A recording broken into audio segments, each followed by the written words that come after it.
Short protocol, long protocol सिर्फ लो AMH के लिए करें। हाई AMH के पेशेंट के लिए कभी भी लॉन्ग प्रोटोकॉल की तरफ ना जाएं, हमेशा शॉर्ट प्रोटोकॉल के ऊपर जाएं। कोई भी प्रोटोकॉल चाहें, चाहे IUI का चलाएं, चाहे IVF का चलाएं, चाहे नेचुरल कप चाहें, पेशेंट के AMH को ज़रूर कंसिडर करें। बराए मेहरबानी फर्टिलिटी कंसल्टेंट की एडवाइस के बाद फर्टिलिटी की दवाइयाँ इस्तेमाल करें।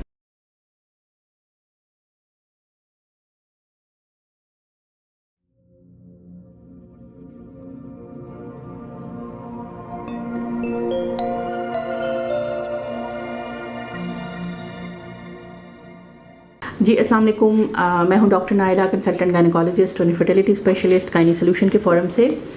हाइपर स्टिमुलेशन सिंड्रोम ये एक ऐसा खौफनाक किस्म का चीज़ है जिससे लोग अक्सर परेशान हो जाते हैं। प्रेगनेंसी के अंदर जब हम IVF कर रहे होते हैं तो हम आपको इंजेक्शन देते हैं जिससे बहुत ज़्यादा मिकदार में अंडे बनते हैं। अब बाज़ औक़ात ओवरीज PCO के मरीज़ होते हैं, उनके अंदर बहुत ज़्यादा फॉलिकुलर एक्टिविटी हो जाती है जिसकी वजह से पेट के निचले हिस्से में बहुत शदीद दर्द, उल्टी, मतली, खाया पिया ना जाना और बाज़ औक़ात पेट में अंदर पानी के इकट्ठे होने की अलामात ज़ाहिर होने लग जाती हैं। ओवेरियन हाइपर स्टिमुलेशन जो नौसिखे डॉक्टर होते हैं वो उससे मरीज़ की जान भी जा सकती है। अगर आप कुछ चीज़ें जो मैं आपको बता रही हूँ उस पर अमल करेंगे तो आप ओवेरियन हाइपर स्टिमुलेशन सिंड्रोम से बच सकते हैं। पहली बात ये कि AMH जब भी कोई भी प्रोटोकॉल चाहें, चाहे IUI का चलाएं, चाहे IVF का चलाएं, चाहे नेचुरल कप चाहें, पेशेंट के AMH को ज़रूर कंसिडर करें। दूसरी इंपॉर्टेंट बात, दवाइयों का सिलेक्शन। दवाइयों को बहुत सिलेक्टेड तरीके से इस्तेमाल करें। कुछ मेडिसिन ऐसी हैं जैसे क्लोमिफिन, उसके अंदर ओवुलेशन हाइपर स्टिमुलेशन के चांसेस बहुत ज़्यादा हैं, तो बड़े देखे भाले अंदाज में इस्तेमाल करें। IVF के इंजेक्शन है रिकम्बिनेंट FSH के, गुनैल हो गया या फॉलीड्रॉप वगैरह हो गए, इनके अंदर भी बहुत स्टिमुलेशन के चांसेस होते हैं। इनको एंटागोनिस्ट के बगैर नहीं देना चाहिए। शॉर्ट प्रोटोकॉल, लॉन्ग प्रोटोकॉल सिर्फ लो AMH के लिए करें। हाई AMH के पेशेंट के लिए कभी भी लॉन्ग प्रोटोकॉल की तरफ ना जाएं, हमेशा शॉर्ट प्रोटोकॉल के ऊपर जाएं। इसी तरह से जो आपका पेशेंट है उसके IVF के दौरान कम से कम 3-4 दफ़ा स्कैनिंग ज़रूर करें ताकि खुदा न खास्ता अगर बहुत हाइपर स्टिमुलेशन लग रही है तो आप जो फाइनल ट्रिगर इंजेक्शन है उसको अवॉइड करें लॉन्ग प्रोटोकॉल में। शॉर्ट प्रोटोकॉल में हम ऐसा नहीं करते।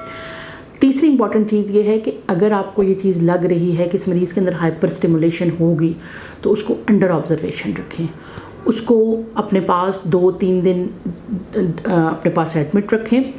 और कुछ पेशेंट जिनके अंदर हाइपर स्टिमुलेशन बहुत ज़्यादा हो जाती है उनको हम कैबरगोलिन या ब्रोमोक्रिप्टिन की मेडिसिन के ऊपर डाल देते हैं ताकि पिछले जो फॉलिकल हैं उनकी फॉलिकुलर एक्टिविटी डिस्ट्रिक्ट हो जाए और पेट के अंदर बहुत ज़्यादा जो है वो पानी ना भरे।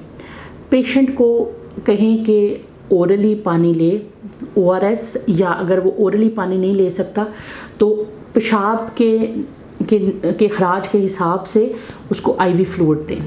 बहुत ज़्यादा ओवर फ्लूइड देने से भी बाज़ औक़ात पेट के अंदर पानी इकट्ठा होने लग जाता है।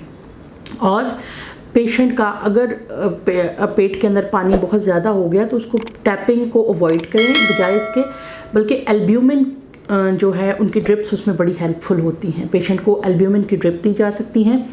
इसके अलावा हाई प्रोटीन डाइट, इसमें अंडे की सफ़ेदी और इसके अलावा यखनी वगैरह का इस्तेमाल बहुत हेल्पफुल हो सकता है।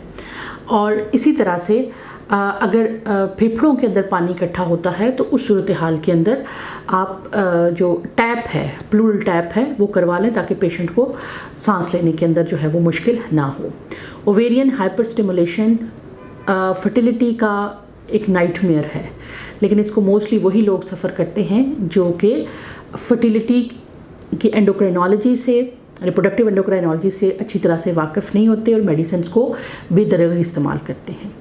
मेडिसिन्स जहाँ पे आपको इफ़ेक्ट दे सकती हैं वहाँ पे अगर साइड इफ़ेक्ट आ जाए तो बहुत ही नुकसानदेह चीज़ है। बराए मेहरबानी फर्टिलिटी कंसल्टेंट की एडवाइस के बाद फर्टिलिटी की दवाइयाँ इस्तेमाल करें। तो मिलते हैं इंशाल्लाह नेक्स्ट किसी वीडियो में। उम्मीद है ये वीडियो आपको अंडरस्टैंड हुई होगी, समझ आई होगी। मिलते हैं इंशाल्लाह नेक्स्ट किसी वीडियो में, तब तक के लिए अल्लाह हाफ़िज़।